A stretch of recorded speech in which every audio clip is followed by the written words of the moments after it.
discussed reshaping the supply chain for the consumer direct business in your session. Could you tell us more about that, please?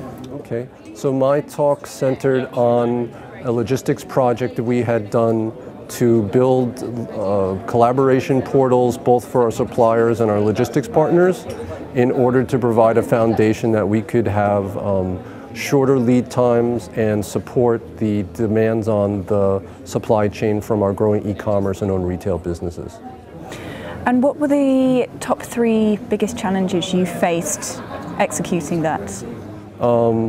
Risk, because these systems process all of our orders, so if something happens to the system we can't send out orders, which pretty much brings the business to a standstill. Complexity, because again it's all of the orders and its connections to all of our partners and most of our key systems, so we have to be very careful about what we do and take the opportunity to simplify.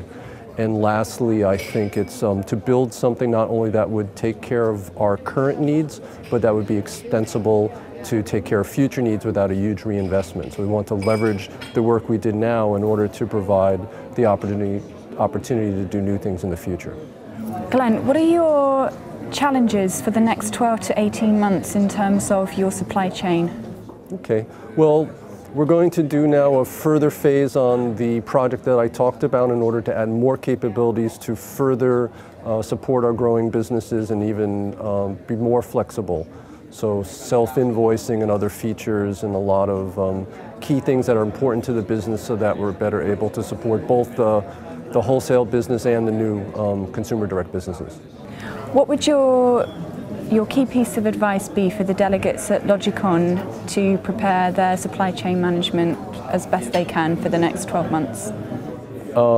I think it's very important to get a feel for what the best of breed people are doing, and then to look at what the trends are and what the best solutions are and compare that to what they're doing and what their gaps are and try to come up with a strategic plan to lower the risk to make the changes, but to really start on making changes or they'll be left behind. And how are those trends affecting Adidas at the moment?